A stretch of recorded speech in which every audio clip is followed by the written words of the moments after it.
Lori from Women's Health on the Go, where we provide women's health via video consultation.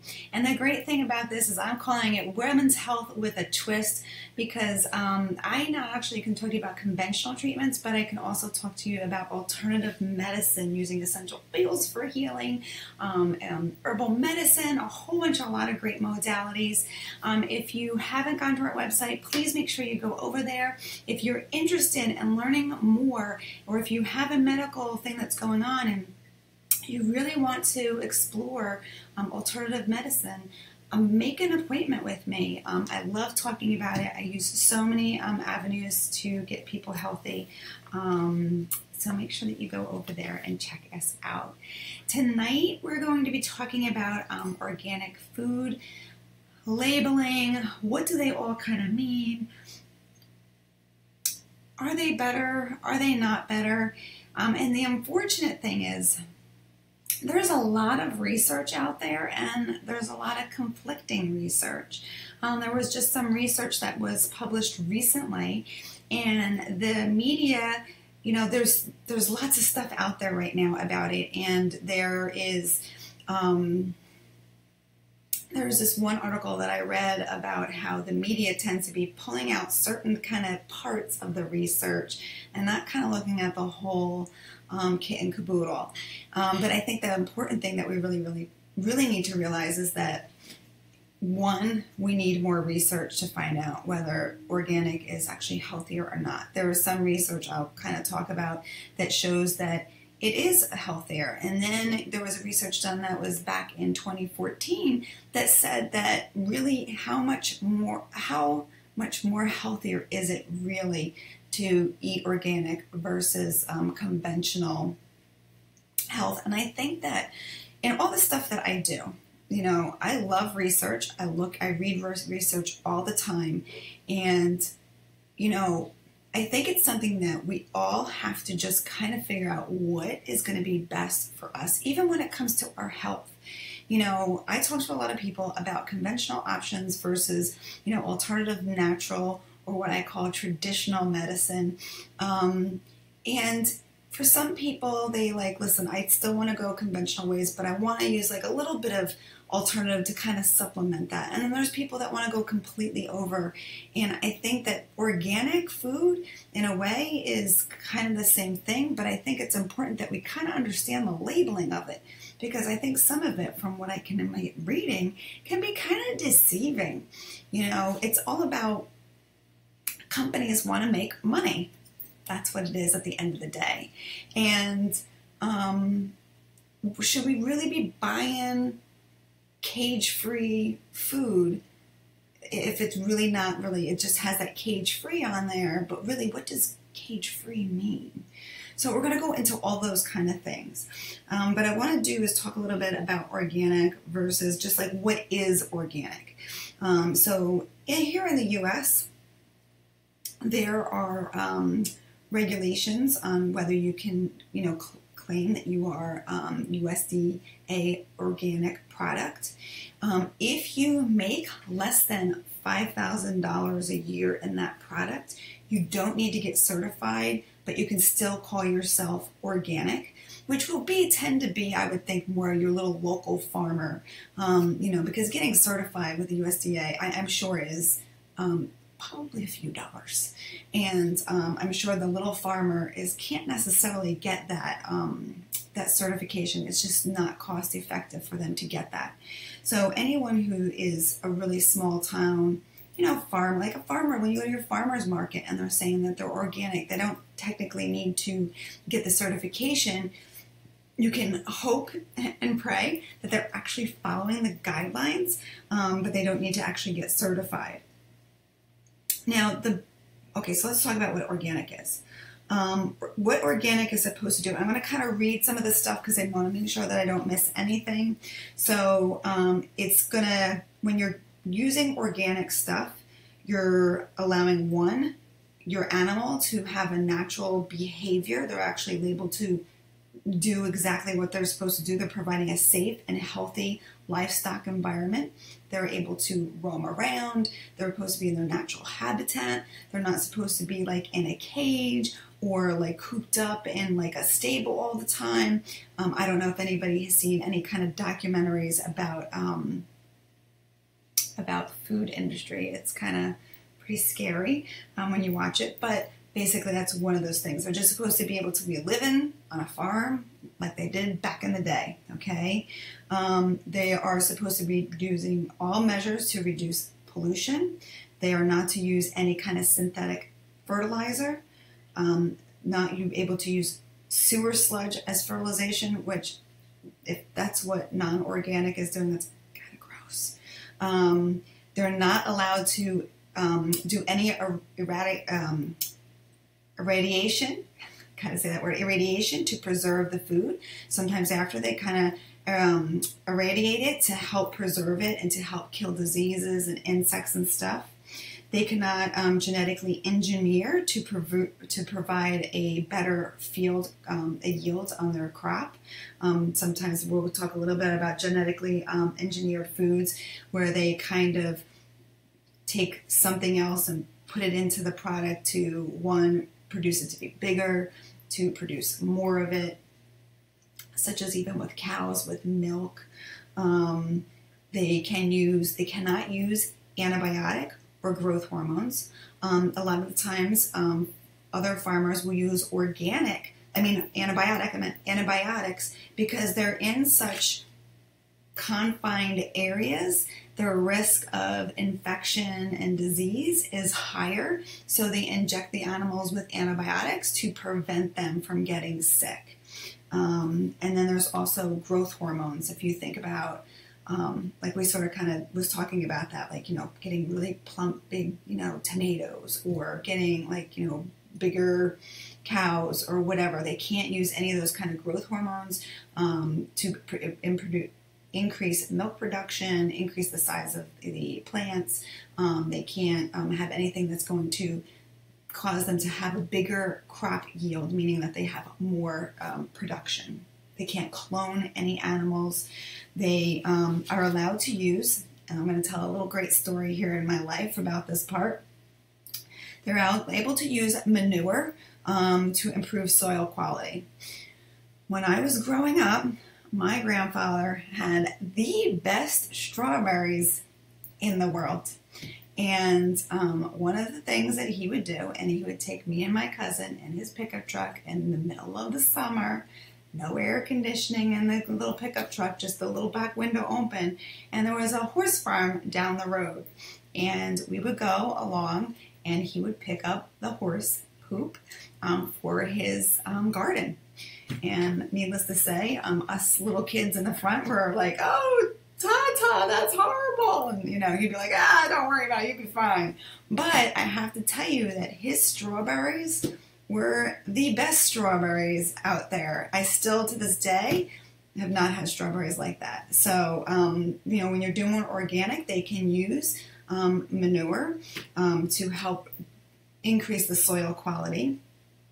They can do plant rotation. They can do crop rotation. So when, suppose like they're having this side, they're going to have, I don't know, I'm not a farmer, so I'm just whipping this out here.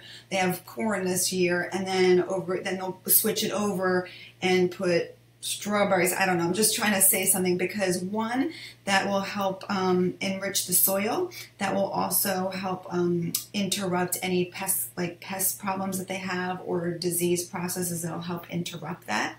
They can mulch to control weeds. They can plow. They can use predator insects, which I thought was kind of interesting. I guess some insects kind of like get rid of other insects, so they're allowed to actually use predator insects to help, or use insect traps. They can't use any pesticides, but they can use what nature uses in order to help control pests, which I thought was really, really interesting. They can use natural pesticides and a few, according to the USDA, a few synthetic pesticides that are approved by them if need be. But from what I can understand, this is something that they use like as a last resort if there's like really a lot of stuff going on and, they want to have to use it. So it's not very often, apparently, from what the USDA says, that they use that.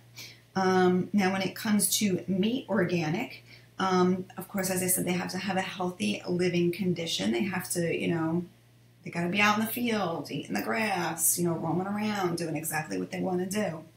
They have to pasture feed.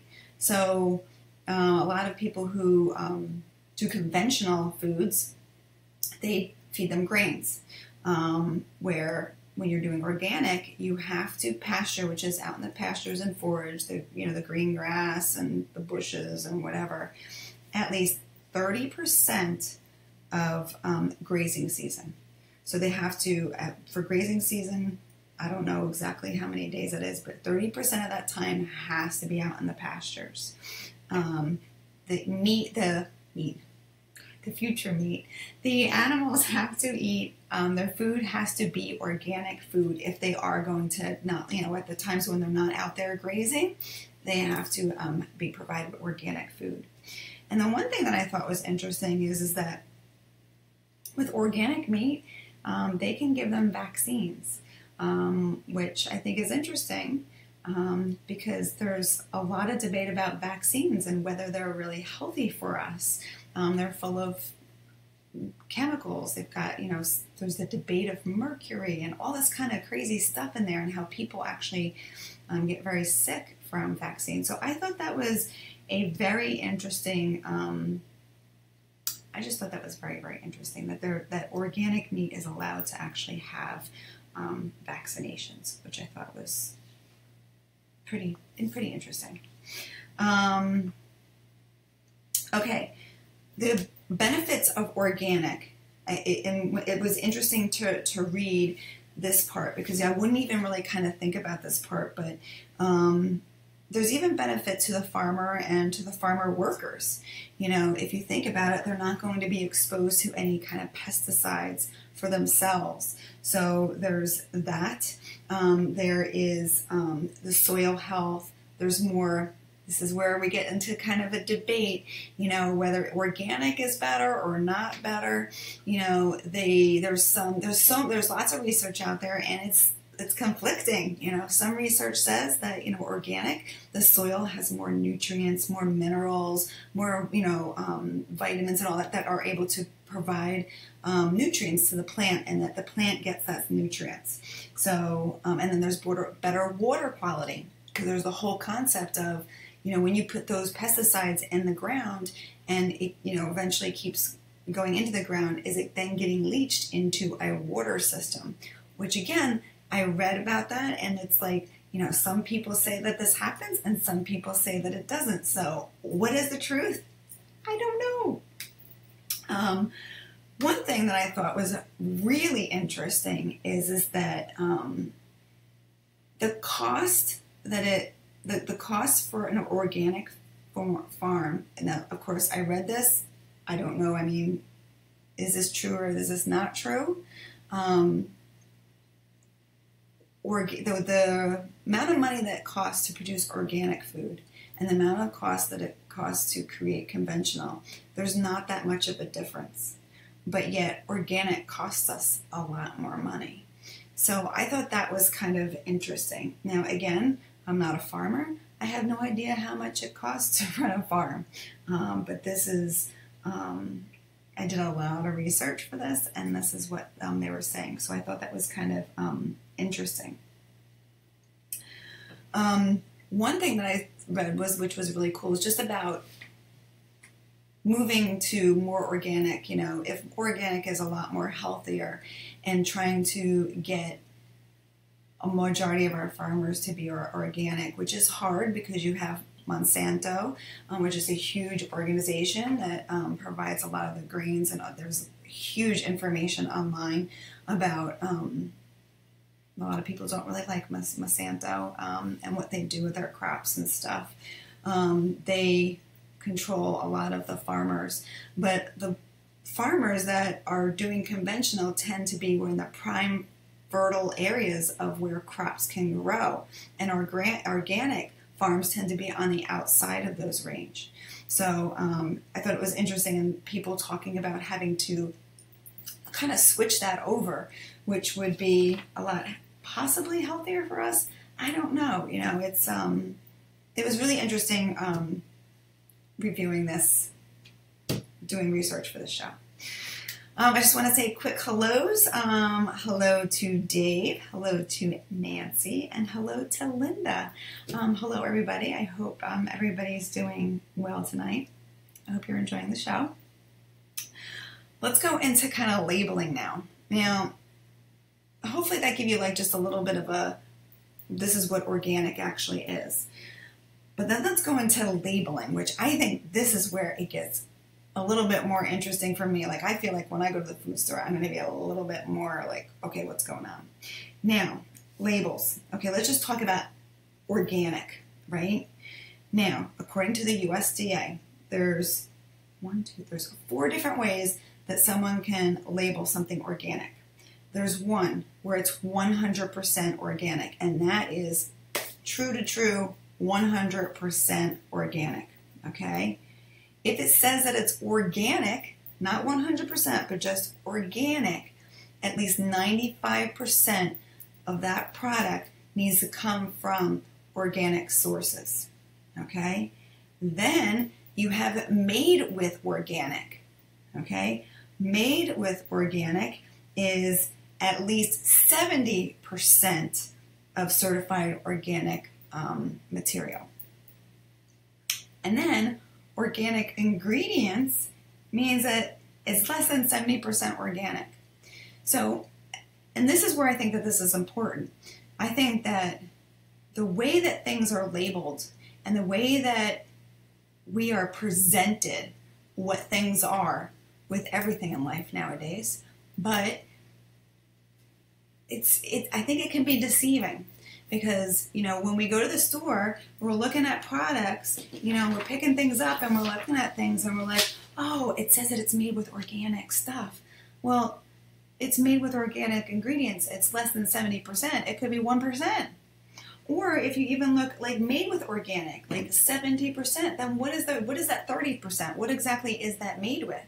You know, and then we have to look at, you know, I would love to get a nutritionist on here to talk about really even getting even more in depth into that label and on what is in those, what's in our products and what exactly, you know, what's good and what's not good. And then you got organic. I mean, most of the time, I think majority of things say that they are organic. Now, okay, 95%. That's a pretty high rate, and that's great. But then there's 5%. So I think that we are led to believe that it's organic. You know, like it's made with organics. Oh, it says it's organic. Okay, great. You know, I'm good. I'm golden. But really, it's only 95%. And I don't think that a lot of people really know that. At least, you know, I didn't even know that. I'm always trying to. I didn't realize that it's either 100%. When I think it says it's organic, I'm like thinking, oh gosh, it's organic, but it's not completely organic. And then you have the organic versus natural, okay? All natural ingredients, all natural this, okay? When it's natural and natural and organic are completely two different animals.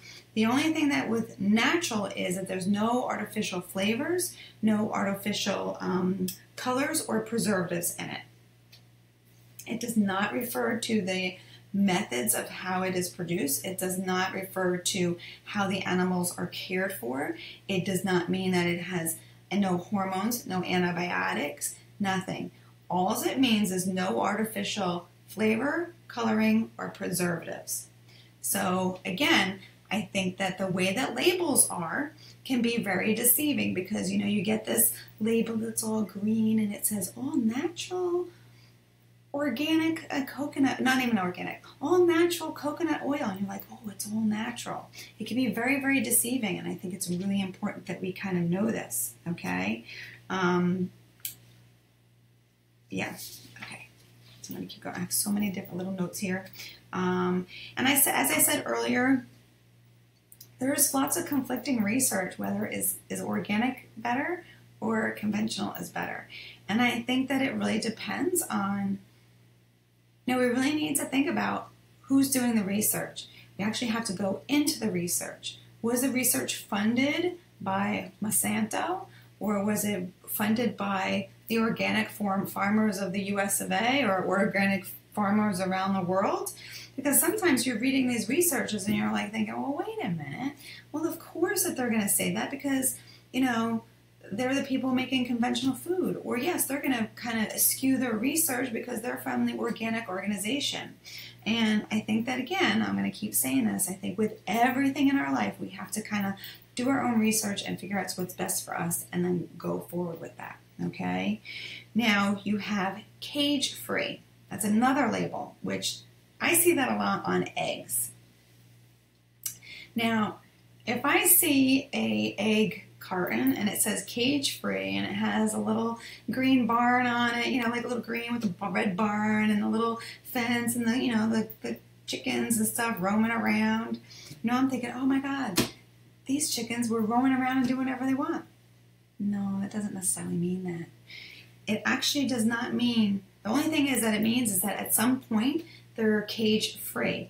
Or actually, they could be at some point cage-free, or they could be cage-free, but they're in like a room in a house, a room in a barn, and they're crowded, lots of them in there.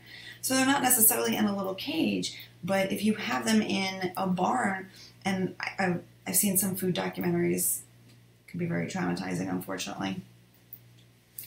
But it's horrible conditions. It's not very nice conditions, you know.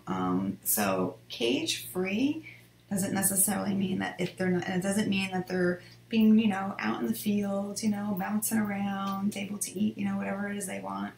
That's not happening. Okay. Pasture-raised. Okay, that's another label. Okay, pasture-raised animals will spend some time outside. Okay, there's no regulations for this stuff. So people can put these labels on and, you know, they could say they're pasture-raised. Yep, they were out for, you know, an hour a day and that was it. So, again, we just got to be careful with these labels. That grass-fed, okay? Grass-fed, of course, it doesn't, you know, they were not given any corn or grains. They were grass-fed. But again, this does not say if they didn't use any antibiotics. It does not say if they used any hormones. It does not say about their living conditions. It just says that, you know, they were maybe outside in the pasture, you know, or they are not getting actually corn or grains, that they're somehow providing grass for them. Okay, hormone-free. Now, I thought this was really interesting, okay, because I'm going to read a little bit here, okay? Hormone-free, okay, the FDA only requires that the law prohibits from the use of hormones on pigs and poultry, okay? So, and I've seen this with a certain, I don't know if I can say that the certain chicken people. There's chicken people out there that put on their thing hormone-free. Well, the law requires them to be hormone-free, okay? And they're putting hormone-free, and then they're probably charging you more money as compared to the guy next door. But at the end of the day, the guy next door is doing the same thing. He just didn't put it on his label because the FDA requires. It requires that you cannot use any hormones on, in the FDA they say hogs and poultry, but you're not allowed to at all. So this is very misleading to when you're going to the food store, right? Which I think a lot of these labels are very misleading, okay? So now cows can get hormones, okay? So, you know, they do it to help increase milk production. So there was a really good push on to, you know, get that label that if you're using hormone-free, like on milk and stuff. But the sneaky thing about it is Monsanto got the FDA to change the labeling that says the FDA acknowledges there's no difference between milk production with or without hormones. Now, I don't know what the exact research is on that. I didn't have time to read it, go into it, but I just think that's very interesting that we don't, you know, I just think it's very interesting. It's interesting how big corporations can definitely influence the FDA on many levels. It's so crazy. Okay, and then there's no antibiotics as well. So that's the same kind of concept, right? Now, remember, antibiotics are given if there's no antibiotics. I'm gonna kind of think inside my head, because I know the reason why they give antibiotics is because these animals are in really small constricting areas, and the risk of disease and illness is higher. So they just prophylactically treat them with antibiotics. So I'm going to assume that if they're not using any antibiotics, that maybe it's not as confined of an area. Maybe those animals are living a little bit of a better life. At least that's what I would hope. And then there's also, okay, so then we have free range, which we had cage free before. So cage free had to do with being in a cage, where free range, they apparently, when they say free range, they're saying that they're outside again, you know, on the farm, on the field, prancing around, woohoo, because they have that little, on the box, they have that nice little kind of scenery going on. But the thing is that there's no regulations on free range, that there's no regulations on the USDA or anything.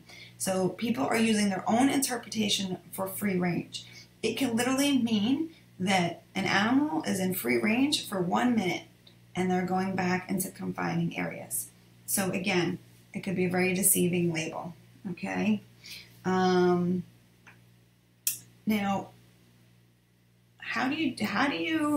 what do you do when you go to the food store now? I mean, what do you do? Do you go organic? Do you not go organic? Do you look at these labels and go, oh, there's, you know, they're cock and bull? I mean, what exactly do you do? And I think that's one, a decision that everybody has to make for themselves. And two, I think that the most important thing, I think organic, I'm also going to talk a little bit about the Environmental Working Group and what they have done.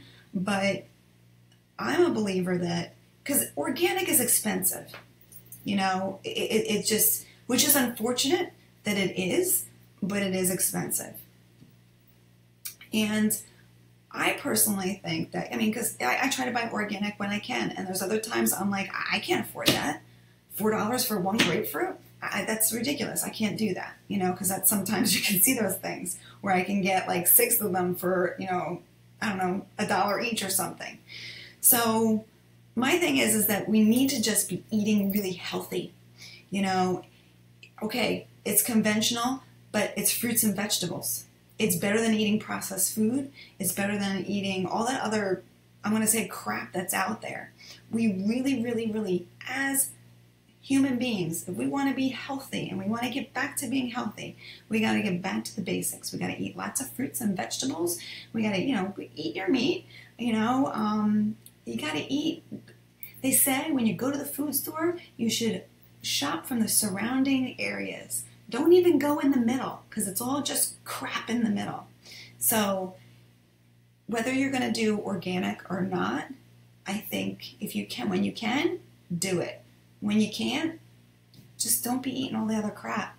Just make sure you're still eating fruits and vegetables, because at the end of the day, those fruits and vegetables are going to be a lot healthier than buying a box of ramen noodles that God knows what the heck is in there. It's not even, there's probably nothing natural in there, and it's not healthy at all. That would be my take on organic versus non-organic versus grass-fed. You know, that would be my take on that. Now, there is an organization, which is the Environmental Working Group, which is a pretty good website. They have lots of different kind of various things. You can actually go on their website. They want to have where you can go and put your shampoo in there. You can put your soap. You can put your suntan lotion. You can put your makeup, and you put it into this system, and it'll tell you what ingredients are in it, and are they carcinogenic? Are they toxic? You know, so you can find a wonderful product like soap. I mean, it's got soap, mascara, eye makeup, shampoo, body lotion. I mean, everything. It's got so much stuff. And that's one really good thing about it. And then they also have, they've been doing, it's called the Dirty Dozen or the Clean 15.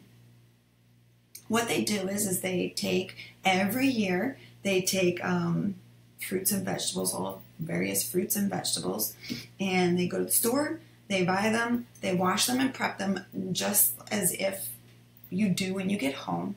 And then what they do is they pesticide test them to see how much pesticides are in them. And they came up with a dirty, every year they come up with a Dirty Dozen. And the Dirty Dozen basically is not the ones that you really want to be buying conventionally if you can go organic with these things. And this year I'm just going to tell you the ones that they came up with, because these ones had the higher levels of pesticides in them. So you have strawberries, spinach, nectarines, apples, potatoes, grapes, celery, tomatoes, sweet peppers, peaches, pears, and cherries. They all sound wonderful stuff to me, but they actually have that those are what they call the Dirty Dozen, and that you should, if you can buy those organic, buy them organic. So it's hard sometimes to buy these things organic because they're not cheap, and I totally understand that. But if you are going to, if you're going to, debate over which one, this list, I would definitely go for organic. Again, strawberries, spinach, nectarines, apples, potatoes, grapes, celery, tomatoes, sweet bell peppers, peaches, pears, and cherries. And they did actually add an extra one, hot peppers as well, which I saw. So I hope that tonight kind of sparks your brain to really think about labeling. I think this is a good conversation to just have about labeling of a lot of things, of what we're told about a lot of things. It's amazing what, marketing is all about. Marketing is about selling someone's product, and how they can creatively do that to get you to buy it. And nowadays there's like a lot of conversation, a lot of talk about, doing organic, getting away from all these pesticides, and, having the chickens be free range and feeding them, they're grass fed and they're out in the field and they're looking beautiful. But are they really able to do that is the question. I think the best way to kind of do it is also just go to your local farmer if you can. Because you're living down the street from them. You can see what they're kind of doing. So that may be the best way to go. But I hope that this show, what my shows always want to do, I mean, we can sit here and talk all night, but the whole concept of all my shows is just to spark your mind and spark your thought process into just thinking outside the box, learning a little bit more, and thinking a little bit maybe differently when you go to the store. I know that doing this research for me, because I'm always learning. I am always learning. And that's what I love about this life. This life is amazing, and I'm learning stuff more and more each day. I would just think that before I'd be like, all right, it's organic. It's organic. I wouldn't think that it has to say 100% organic in order for it to actually be truly organic. And then there's different levels of that.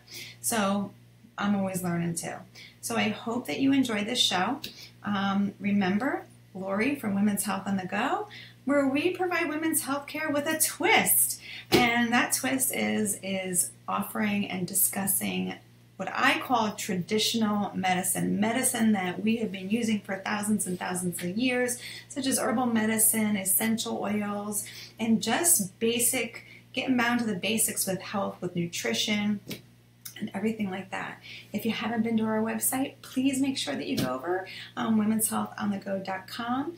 And next week, as hopefully if all goes well, I'm going to have a guest. I'm really excited. She is a homeopathic medical provider, which I think is another great modality.